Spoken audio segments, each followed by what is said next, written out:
Are you ready? Let's go.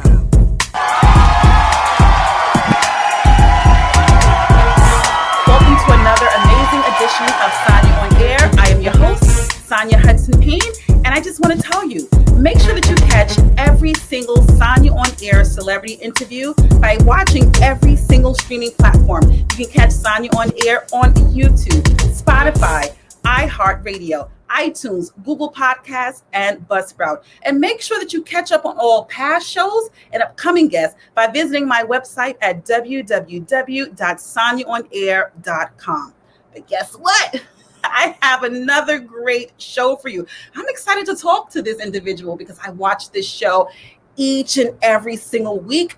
And I'm talking about none other than Ajani Scott. You can catch her on VH1's Love and Listings. If you haven't tuned into this show, you're missing a whole bunch. Trust me. Now, let me just give you a brief synopsis of VH1's Love and Listings. So, this fantabulous show, it follows high-end real estate agents, and they are also friends. But they blur the lines in their pursuit of closing these high-end deals and also just trying to maintain their relationships. So I have a whole lot of questions to ask Ajani, not only about real estate, but also her personal life, because after all, the show is called Love and Listings. So without any further ado, let me bring to you Ajani Scott. Hi, Ajani. Hi. How are you? Hi, I'm good. How are you? I'm doing well. I just feel like, summer's practically over. I don't even know where it went. How did you enjoy your summer? The summer's been interesting, especially, with COVID and everything like that and quarantining. But I've really enjoyed my summer. I feel like the quarantine has given me a chance to kind of regroup and press the reset button. That's so true. So just talk about that a little bit. So the quarantine, how did it afford you to regroup and refocus? What did you do? Well, it caused me to just kind of press pause and stay at home for a minute and not be able to be out and about networking, and just take a breath for a minute. Also, it just gave me some more creative space. I have a lot of things that I do creatively. I'm also a musician and an artist, so it gave me the time to do that, which I have not had the time to do at all. I got to spend a lot more quality time with my boyfriend. So that's been interesting. If love survives quarantine, it can survive anything. So that's been an interesting aspect. I've caught up of all my Netflix shows. So I have really taken advantage of this time. I know. I think I've run out of all of the Netflix shows. So can you recommend something on Netflix that I possibly should watch or the viewers should watch? The last thing that I watched was Bloodline.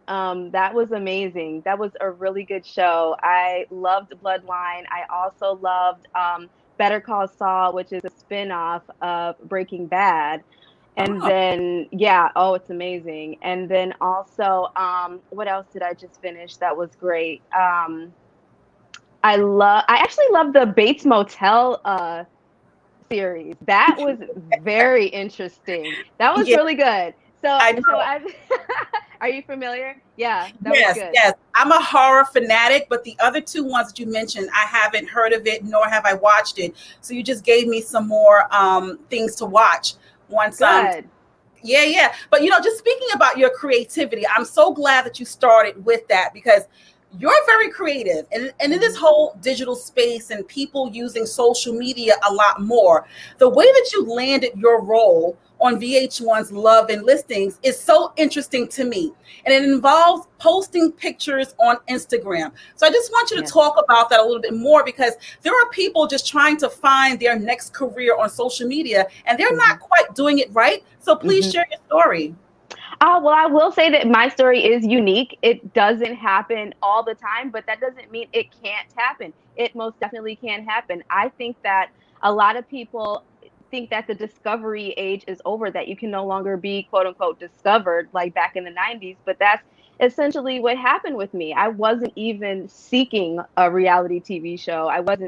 I never thought this would come about. I basically was just posting pictures of myself, some of them a little sexy or whatever, and hashtagging real estate and luxury real estate. And I wanted to really showcase kind of that more glamorous female empowerment side of real estate. And it just so happened that the creators of the show were looking through those hashtags. So girls, like, if there's something that you want to do, you want to get noticed for, do not sleep on the hashtags. Post what you're good at and post your best, and hashtag. You never know who's looking. So at that time when you were posting those sexy pictures with the intentional hashtags, you were just beginning to get your start in real estate. Is that correct? That is correct. Yes. That was like immediately after I got my license. Really? So about a year, a few months, how long? Until they called me to interview for the show. No, how long between you started a real estate and you got your Yes. license, and then you started posting the pictures? How long was that? Immediately. I wanted to be searchable. I was very, very proud of myself for getting the license. So I immediately started hashtagging real estate everything I could think of because I wanted to attract that audience. Got you. So you get that call or you get the email from the producers of the show. Did you think that it was legitimate, or did you think that this was some sort of weird joke?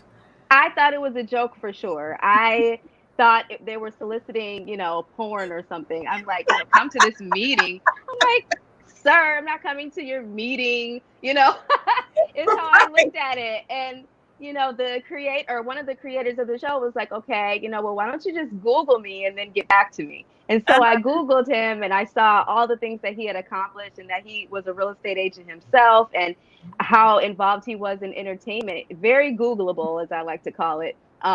So he ended up being legit, and I did go audition. So talk about the audition process, because we live in this, like I said, this digital space where people just see things and they think that it happens overnight. So talk about your audition process a little bit. Honestly, it was quite lengthy. It was a lot of, nail biting and waiting by the phone. And did you make it to the next level? There was a little bit of there was competition. There were other people considered for the show besides myself, other more than qualified Black women that were considered for the show. But I was determined to get on this show. So it was a lot of interviewing, a lot of situational questions, like if you were in this situation, what would you do, typing, and then down to just putting like 20 of us potential castmates in a room together and turning on the cameras and seeing how we interact. It's like, let's throw them together, put the cameras on them, see who interacts with who's a little bit more shy, and we they made the selection from there. So it was an interesting process. It was pretty lengthy, but I was determined. I hear that. So you really stood out during that interview process. But is it also true that you didn't know any of the cast members until you all were selected for the show? That's true. That is true. No, I did not know any of the cast members. But we quickly, as soon as we were selected, just this bond between us was like something that could not be replaced or explained, because we all now had something in common and we all could relate to each other in a way that we couldn't relate to others. So we bonded very quickly, started working together, hanging out together, networking together. And then also the real estate world in Los Angeles and probably other places as well, especially for minorities, is like this small. So, I mean, you're bound, if you didn't know that person, you had heard of them. So, it was very tight knit.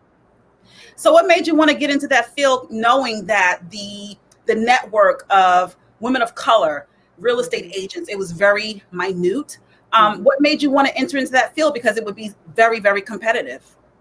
Well, in business, everything comes down to real estate. I don't care what you're doing. The bottom line is real estate. And I looked at that as a position of power. And I think it's a position of power that needs to be represented more by women, and definitely more so by women of color. And I always, everything I do, I set out to be an inspiration, because there's so many people that just don't believe in themselves. So, including myself, I have self-doubt as well, but there are women that I look up to, and I just want to be a woman that can inspire those that are kind of shaky on their self-confidence to know that they can do it too. I love it. I love it. I love your presence on the show. I love your melanin dopeness. And it really gives, other women who share the same hue as we do, it gives us inspiration to know that we can enter into a competitive market and we can also be successful. So let's just talk about, just the building of the organic relationships. Now that we all know that you didn't even know your other cast members prior to filming and securing your role on the show. Now, I had Zach on my podcast a few weeks ago.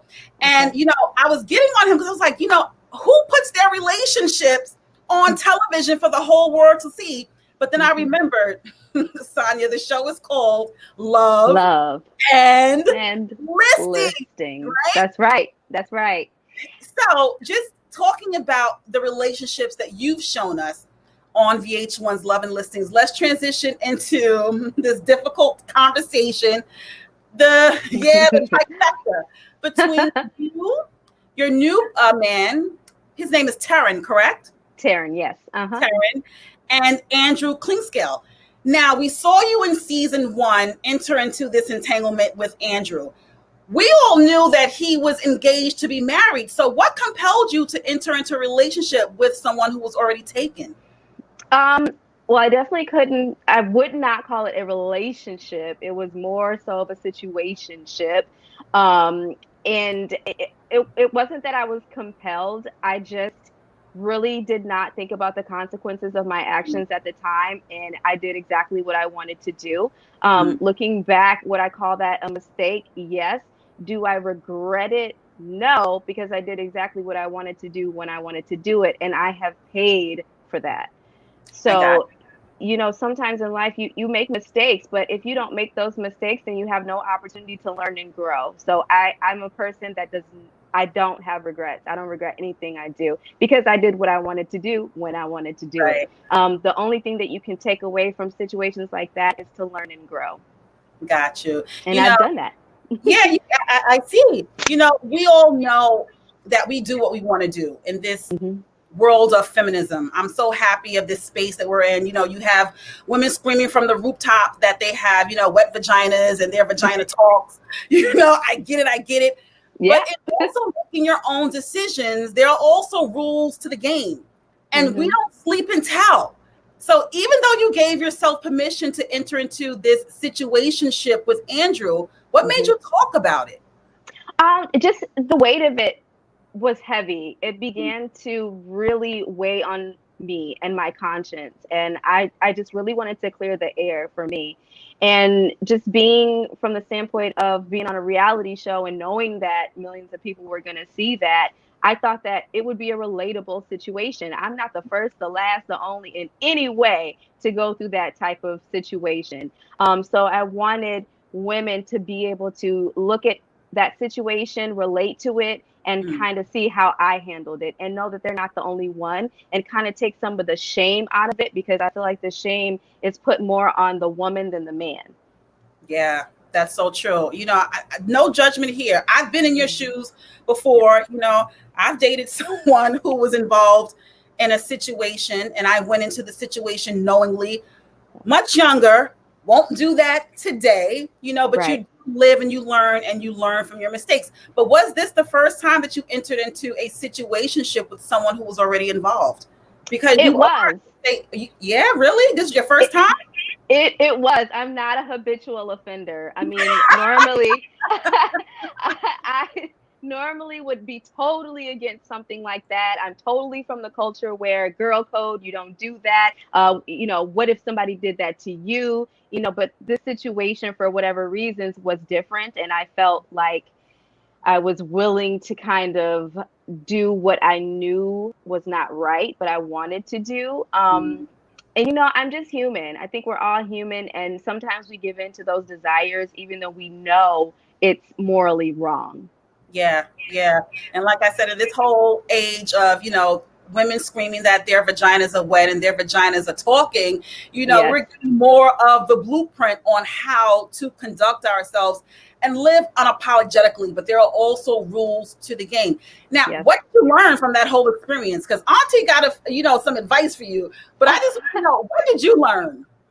I learned that, whatever in the moment fireworks were going off. They definitely were not worth the long-term effects. Mhm. So that would be what I learned. The in the moment pleasure, that I got from dealing with this person or talking with this person, whatever I was getting out of it was not worth the damage that was done. There was damage done to my reputation, his reputation, his marriage, who knows what's going on in those four walls. I mean, it just was not worth it. So I know moving forward, I mean, I have a man now, but I just know moving forward that it's just not worth it.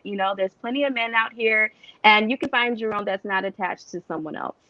So true. Well, let Auntie give you some additional Okay. I advice love it. Okay. because like I'm a huge watcher of the show. I've been watching the show faithfully since season 1. We're now into season 2. We just saw your group of friends and real estate agents leave Palm Springs, and I was screaming at the television, just hoping that you would hear me. So, Ajani, you have a new man now.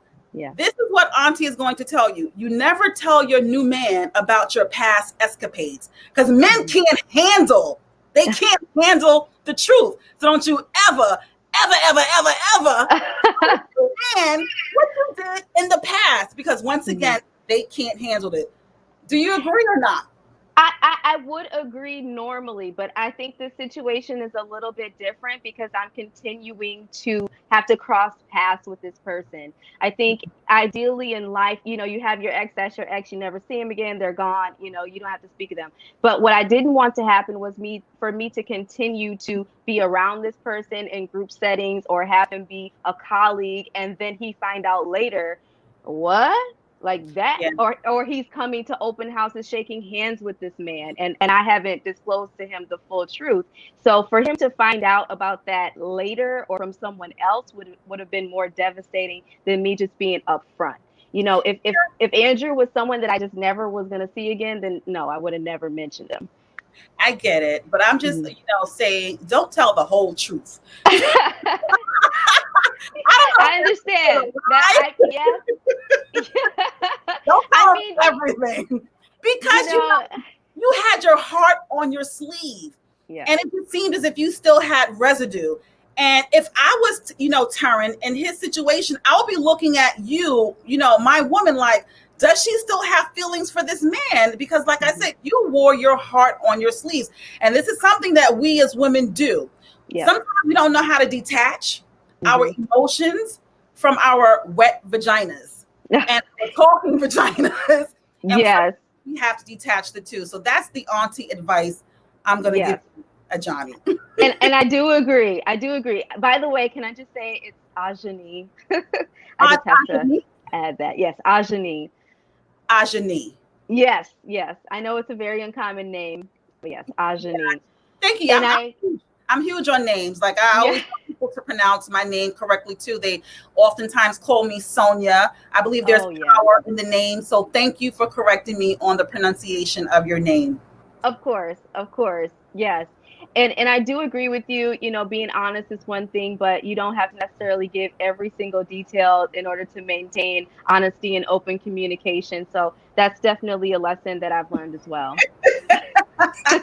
So how are you and Taryn doing now? We're doing amazing. Happened before, and he's now watching the show and reliving everything. So you're doing well now with you and Taryn? We're doing well because honestly, any ruffled feathers or any, static that we may have had came about during filming. So the fact that this is now after the fact in real life, we're kind of like past it.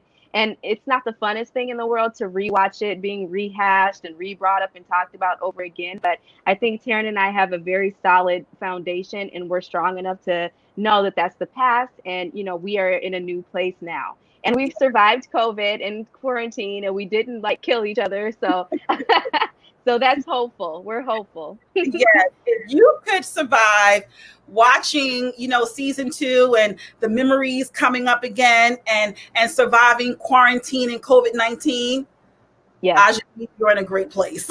Yes, and I am, and I'm thankful. And sometimes you have to go through a lot of bad apples to get to a good one, and in order to appreciate that good one, you have to have had some bad apples before you can really be able to appreciate and know what you've got. So I'm happy. I'm glad that you're happy, just to see you bounce back. And when I watched the last episode, you and Taryn searching for a new home, I was just like, Black love, Yes. Black Yes. love. I'm here. 100%. Yes. 100%. Yes. I'm Black wishing love. you and Taryn, continued success on your relationship. Now let's just talk about Taylor a little bit, because Okay. we're in this space in the show where you two are trying to figure things out, just trying to bounce back. And it seemed as if you really developed a great friendship with Taylor. And I just want to hear, where are you two now? Because I want to see you two get back together. Yes. And most people do. And we do. Taylor and I are in a great space right now. We're great friends. We're great colleagues. We're there for each other. We support each other as women, as Black women, as real estate agent colleagues. We are just really there for each other in so many different ways and different compartments. So I feel lucky to have her. I'm so glad that we were able to work through our differences and just the way that we address each other and how to get our points across effectively, and our communication is very good. So, and we have respect for each other, which I think is the greatest foundation of our friendship. So we're in a great place. That's good. Even though it was uncomfortable to watch, I think everyone needed to see that. We always see, especially women of color, going back and forth with the cattiness and the pettiness. And I was glad to see two women, you and Taylor, sit down and say, listen, this is how I want to be treated. This is how you want to be treated. How can we find a happy compromise so that we can still maintain the friendship? I love to see how you two were working it out. It was important for television. Yes, I agree. We want to change the narrative with the fighting, and it doesn't, the thing is, you can disagree, but you don't have to disrespect.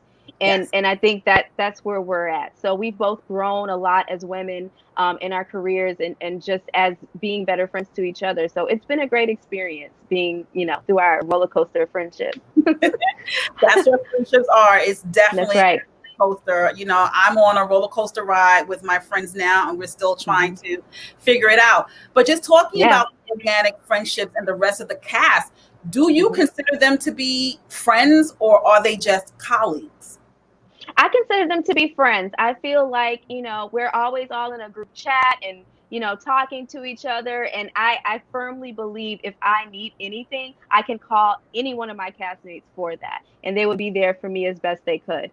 So it's great to have that support, and I support them just as well. Nice. Let's talk about closing these high-end deals, because, that was a space that I'm not familiar with. So it was nice to see you all navigating the room, talking to clients, closing those big deals.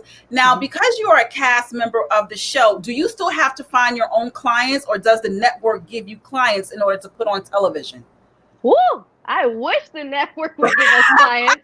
That would be amazing. Next time we have a meeting, I'm going to throw that in there to production. You guys should really just start finding our clients for us. You should. Absolutely not. No, we have to go and get our own clients, our own business. It is a genuine hustle and grind, which is, part of the game. And I love it. Now, I will say, since being on television, it has brought in business that I maybe would not have had before because I've been in the public eye. It's basically a giant, commercial. Hey, I'm a real estate agent. So I'm thankful of the business that the show has brought. But you still have to hustle. You still have to grind. You still have to go out there. And, with COVID, it's been interesting. But real estate, it's very adaptable. Like it adapts to whatever is going on, and that doesn't exclude COVID. So you will see a lot of virtual open houses, a lot of virtual tours, a lot of virtual conversations and meetings going on. Everything is just very virtual right now. But I will say that business is booming. I can't speak to other areas, but I know Los Angeles real estate is really great right now. There's a lot of buyers and sellers, and it's just a matter of connecting the dots. People are very ambitious and motivated.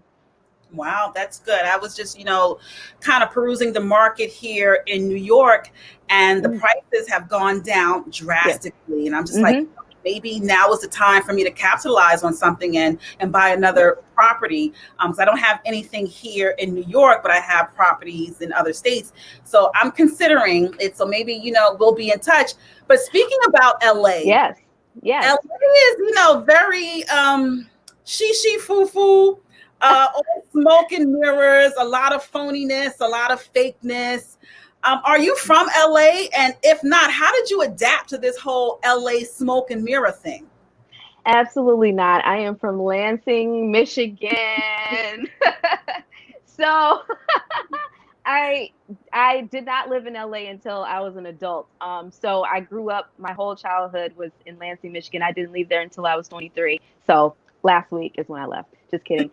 Um, Coming from Michigan to LA, it's definitely a culture shock.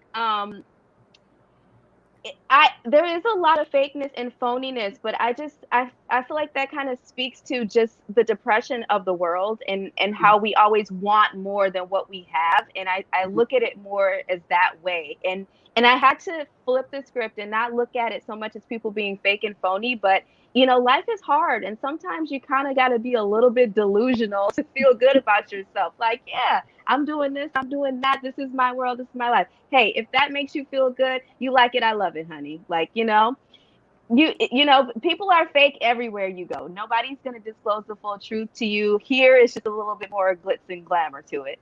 Yeah. I think the glitz and glamour is more in LA. Like, our glitz and glamour is so different here. Yes. New York City, like, we can dress down in this sort of like glitz and glamour.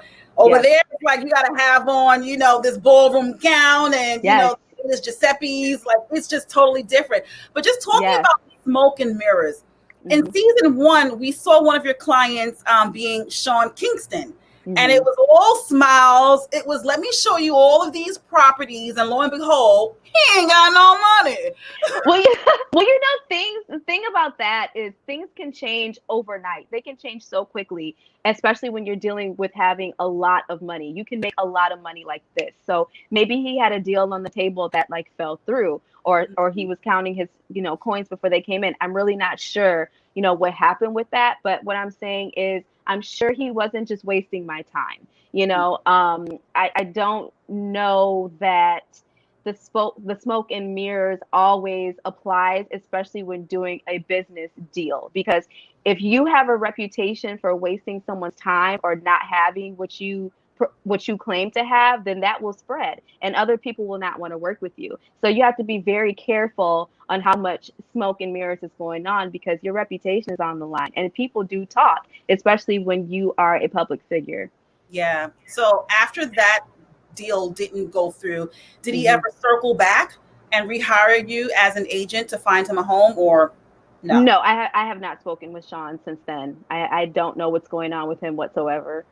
Got you. But they were in season 2 with the amazing Loni Love. Yes. Love her.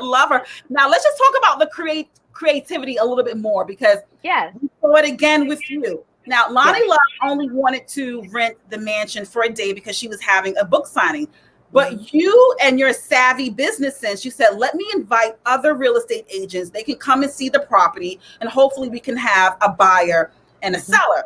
That was huge for me. I was like, she's so multifaceted. She's definitely on it. So how did you come in contact with Loni Love? How did that happen? Well, I slid in her DMs multiple times. I kind of stalked her just a little bit, but I felt like it was worth it. And as you can see, it paid off. So eventually her assistant did contact me and we were able to work things out. But I think that also just speaks to how down to earth Loni Love is, and how she's from Detroit, Michigan. So we have that in common. And she's just very willing to give people a chance and opportunity. And she entrusted in me and she didn't have to do that.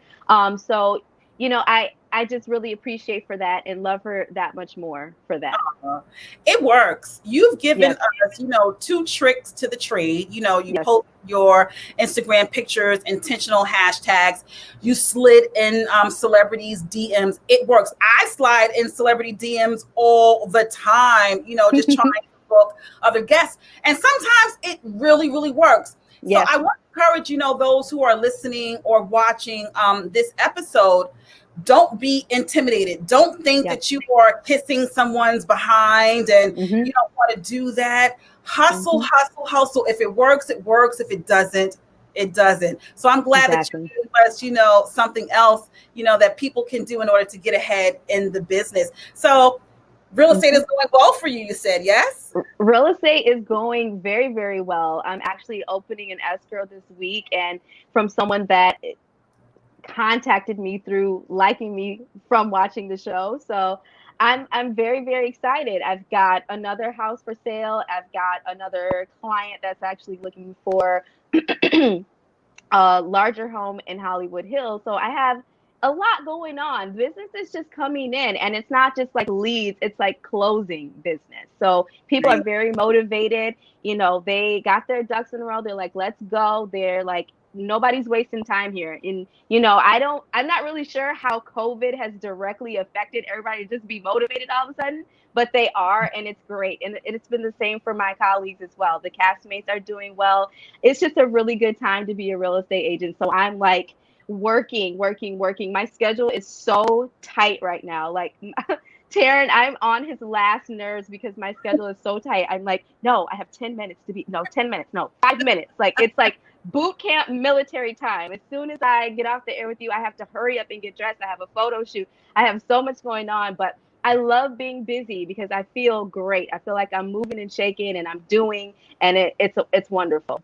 Good. I'm always the forever perpetual learner. I really am. And Yes. I'm soaking up everything that you're saying, because you mentioned something else that is very equally important: your daily schedule, the Yes. hustle, the grind. I don't find successful people saying, I don't have anything to do today or tomorrow, No. so my calendar is pretty open. What do you want to do?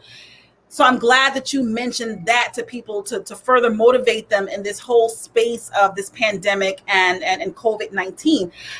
There's a fun fact that I learned about you. I'm like, Uh, damn, this girl is just multifaceted. I'm all about girl power. I really, really am.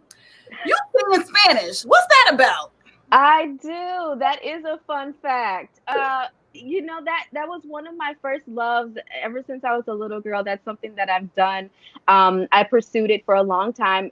That was actually my initial reason for moving to Los Angeles, was to pursue music. But as we can see, things took a turn to real estate. But hey, it landed me on VH1 still, right? So go figure. So that is one of my loves. That is one of my passions. I'm definitely more focused on real estate right now. But I still sing. I do still sing. I haven't completely given up on that. And hopefully, there'll be some projects in the works soon. Got you. Yeah, I believe in people, just kind of honing in not only their purpose and their passions, but also their hobbies. Yeah. So I'm interested to see, how you're going to cultivate and Yes. not let go of your singing hobby. This has been a phenomenal conversation for me, and I'm sure for everyone who will be tuned in to this podcast. So, do you know if you've been invited back for season 3, and have you finished filming season 2 already? Season 2 has been finished filming, yes. So we're all sitting back watching our popcorn like everybody else. We don't know what's going to happen either. Season 3, I actually cannot discuss either way. So you Okay, just have to stay tuned. got you. Now, how has your life changed since you've been on television? It's changed. My business has grown significantly. It's very interesting being recognized.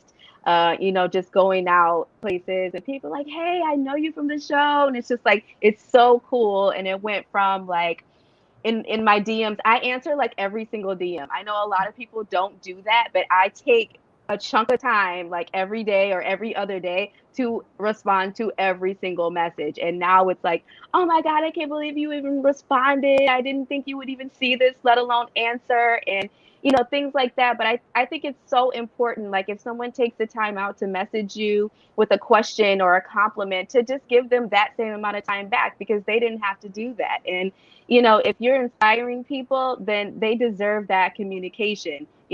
So that's Well, that's definitely how it's changed.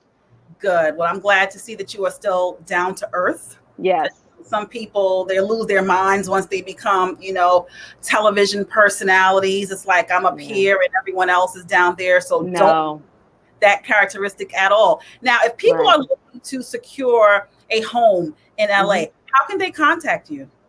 You can contact me in my DMs. I have email there. You can just DM me directly. As I said, I go through all of my DMs eventually. It may not be right away, but that's exactly how you can get in contact with me. And I am accessible. Yes, I do work with celebrity clientele, but if you are qualified and motivated and ready to go, I will do my very best to help you. So you mentioned they can slide in your DMs. So give us your social media handles. What are they? It's going to be Ajani Scott on all platforms. Ajani, you've been amazing. Thank you. Just melanin magic, black girl. I love it. Be tuned in for the remainder of season 2. And don't forget the advice that Miss Auntie gave you. I will not. I have it in my heart. I'm holding it in my heart. Thank you so much. I appreciate you. Thank you for having me. And thank you for watching. Thank you so much, Ajani. Take care. Ajani. Bye-bye. Yes. Bye-bye. So there you have it, Ajani Scott. Ajani Scott. Sometimes I have to do like these tricks in my brain to remember things. It's so weird. You don't even want to know how I remember people's telephone numbers. It's a long process. I don't even know how I came up with this strategy to remember things. But Ajani Scott, you have to make sure that you tune in to VH1's Love and Listings. I'm telling you, it's not just about them selling high-end mansions to all of these celebrities out in LA. It's really following their personal lives, their relationships, once again, how they're blurring the lines, pursuing their closing of deals while they're maintaining their circle of friendships. It's an absolute amazing show. You will be tuned in every single week. We're only in season 2. So, now that we are still kind of semi-quarantine, I am like 3/4 quarantine. Like, I ain't trying to go out there in the world. Make sure that you catch up. We have time on our hands, but also make sure that you stay motivated. Make sure that you hustle. If you pay attention to all of my Sanya on Air interviews, what is very interesting and what is the common denominator for all of my celebrity guests? They hustle. They're very motivated. They stay busy. No longer do we have to say, if you go to sleep, you're not really hustling and grinding anymore. Make sure that you get your rest, because you do have to refuel and you do have to recharge. But stay on your A game. So that was another amazing edition of Sanya on Air with special guest Ajani Scott. Make sure that you catch Sanya on Air streaming on all major platforms. You can catch Sanya on Air on YouTube, iTunes, iHeartRadio, Spotify, Google Podcast, and Buzzsprout. There's a few others, but those are the ones that we're going to mention right now. And make sure you hit that subscribe button, okay? Make sure you hit that subscribe button. So many people ask, how do I subscribe? Make sure you go to Sanya on Air, and there's a big ass button that says subscribe. Just hit that. It's free. You don't have to pay anything at all. You'll receive notifications when I post a new episode. And that's it. It's very easy. It's very seamless. You don't have to do anything. It'll take you 1 minute, if that. And also make sure you head on over to my website, www.sanyaonair.com, so that you can see all of my past guests and you can see my upcoming guests. And it can also tell you how to become an advertiser and how you can sponsor a show. How about that? Thank you so much for tuning in. And I have one last thing to mention. We need justice for Breonna Taylor. Thank you so much for tuning in. This is another amazing edition of Sanya on Air. Smooches, dolls.